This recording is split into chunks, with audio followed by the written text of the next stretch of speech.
ಇವಾಗ ಒಂದು ಸ್ಕ್ವೇರಲ್ಲಿ ಏರಿಯಾ ಮತ್ತು ಪೆರಿಮೀಟರ್ ಹೆಂಗೆ ಕಂಡುಹಿಡಿಯೋದು ಅಂತ ಹೇಳ್ತೀನಿ. ಒಂದು ಸ್ಕ್ವೇರಲ್ಲಿ ಯಾವ ಥರ ಸ್ಕ್ವೇರ್ ಇದು 4 ಟೈಮ್ಸ್ ಆಫ್ 4 ಕಡೆ ಉದ್ದ 4 ಕಡೆ ಅಗಲ ಇರೋದು ಸ್ಕ್ವೇರ್ ಇದು. ಹಂಗಂದರೆ ಎಲ್ಲ ಸೈಡು 4 ಕಡೆ ಇರ್ತದೆ. ಇಲ್ಲಿ ಏರಿಯಾ ಎಷ್ಟಿರ್ತದೆ, ಎಷ್ಟು ಸ್ಕ್ವೇರ್ ಯೂನಿಟ್ಗಳಿರ್ತದೆ ಅಂತ ಲೆಕ್ಕ ಹಾಕ್ಬೇಕು. 4 ಕಡೆ ಉದ್ದ ಅಂದರೆ ಅಲ್ಲಿ 4 ಬಾಕ್ಸ್ಗಳಾಯ್ತದೆ, 1 2 3 4.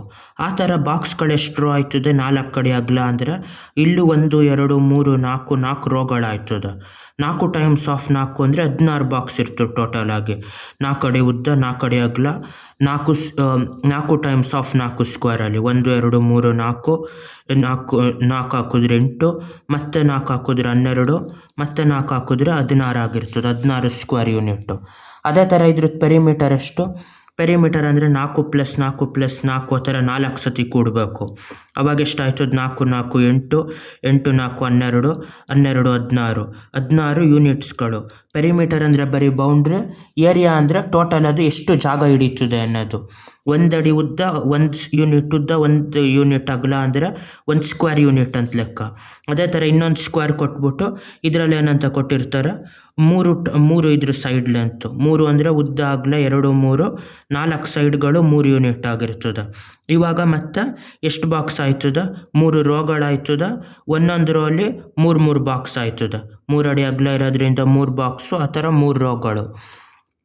ಇಲ್ಲಿ ಎಷ್ಟಿದಾಯ್ತದೆ, 3 ಇದು 1 ಅಡಿದು 1 2 3 3 3 9 ಆಯ್ತದೆ. ಅದನ್ನು ಏರಿಯಾ ಮಾಡಿದಾಗ 3 ಟೈಮ್ಸ್ ಆಫ್ 3 3 9 ಸ್ಕ್ವೇರ್ ಯೂನಿಟ್ ಅಷ್ಟು ಏರಿಯಾ ಆಗಿರ್ತದೆ. ಅದರದ್ದು ಪೆರಿಮೀಟರ್ ಎಷ್ಟು, ಪೆರಿಮೀಟ್ರ್ ಅಂದರೆ ಬರೀ ಬೌಂಡ್ರಿ ಅದು, ಮತ್ತೆ ಬರೀಬೋದು ಇಲ್ಲಿ. ಪೆರಿಮೀಟ್ರು ಅಂದರೆ ಎಲ್ಲಾದ್ರದ್ದು ಲೆಂತ್ ಹಾಕಿ ಕೂಡಿದ್ರೆ ಎಷ್ಟಾಯ್ತದೆ ಅಂತ.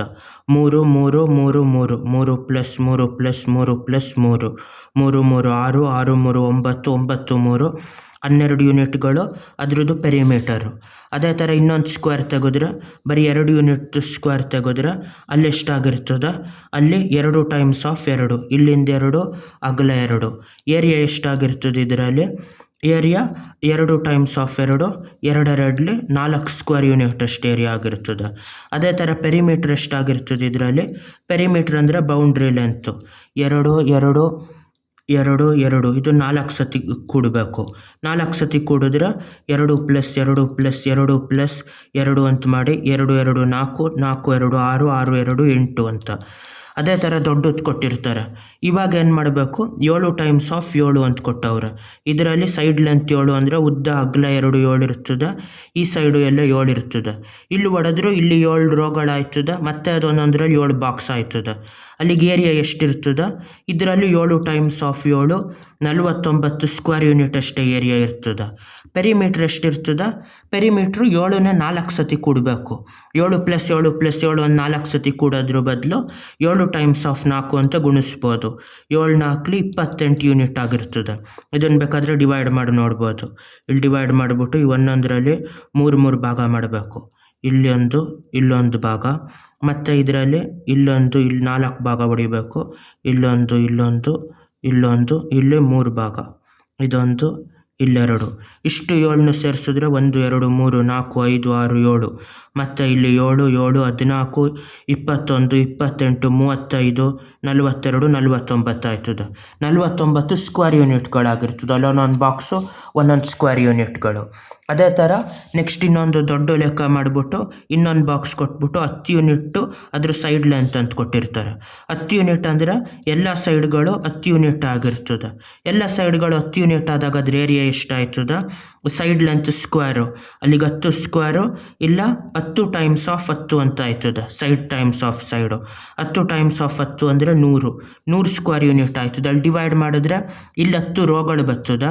ಒಂದೊಂದು ರೋಗಳಲ್ಲಿ ಹಿಂಗೆ ಹೊಡೆದ್ರೆ 10 ರೋಗಳಾಗಿರ್ತದೆ. ಇದು ಒಂದೊಂದು ರೋಗಳಲ್ಲಿ ಮತ್ತೆ 10 ಬಾಕ್ಸ್ಗಳಾಗಿರ್ತದೆ.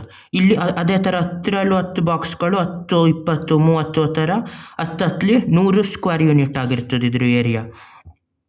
ಆ ಥರ ಆದಾಗ ಇದೆಷ್ಟಾಗಿರ್ತದೆ, 100 ಸ್ಕ್ವೇರ್ ಯೂನಿಟ್ ಏರಿಯಾ ಆಗಿರ್ತದೆ. ಅದೇ ಥರ ಇದರಲ್ಲಿ ಪೆರಿಮೀಟ್ರ್ ಹೊಡೆದ್ರೆ 10ನ 4 ಸತಿ ಸೇರಿಸ್ಬೇಕು. 10ನ 4 ಸತಿ ಸೇರಿಸೋದ್ರಿಂದ 4 ಟೈಮ್ಸ್ ಆಫ್ 10 ಅಂತ ಮಾಡ್ಬೋದು ಅದನ್ನು. ಪೆರಿಮೀಟ್ರ್ = 4 ಟೈಮ್ಸ್ ಆಫ್ 10, ಅಲ್ಲಿಗೆ 40 ಯೂನಿಟ್ಗಳಾಗಿರ್ತದೆ. ಇದು ಬರೀ ಯೂನಿಟ್ಟು. ಈ ಥರ ಬಾಕ್ಸ್ಗಳ ಲೆಕ್ಕ ಮಾಡೋದು ಸ್ಕ್ವೇರ್ ಯೂನಿಟ್ ಅದು. 1 ಸ್ಕ್ವೇರ್ ಯೂನಿಟ್ ಅಂದರೆ 1 ಟೈಮ್ಸ್ ಆಫ್ 1 ಅಂತ. ಆ ಥರ ಎಷ್ಟೇ ದೊಡ್ಡದು ಇದು ಮಾಡಿದ್ರು 50 ಟೈಮ್ಸ್ ಆಫ್ 50 ಸ್ಕ್ವೇರ್ ಯೂನಿಟ್ಟು, ಇಲ್ಲ 13 ಟೈಮ್ಸ್ ಆಫ್ 13 ಸ್ಕ್ವೇರು. ಯಾವ್ದು ತೆಗೆದ್ರು ಏರಿಯಾ ಅಂದರೆ ಆ ಸೈಡ್ ಲೆಂತ್ನ ಅದರಿಂದನೇ ಗುಣಿಸೋದು, ಇಲ್ಲ ಅದನ್ನು ಸ್ಕ್ವೇರ್ ಮಾಡೋದ್ರಷ್ಟಾಗಿರ್ತದೆ. ಪೆರಿಮೀಟರು ಅದು 4ರಿಂದ ಗುಣಿಸೋದಾಗಿರ್ತದೆ. 13 ಆಗಿರ್ತದೆ, 50 ಅದೇ ಥರ ಆಗಿರ್ತದೆ. ಅದರದ್ದು ಬೇಕಾದರೆ ಕಮೆಂಟ್ಸಲ್ಲಿ ನೋಡಿರಿ ಇದೆರಡರದ್ದು ಪೆರಿಮೀಟರು ಏರಿಯಾ ಎಷ್ಟು ಅಂತ. ಬಾಯ್.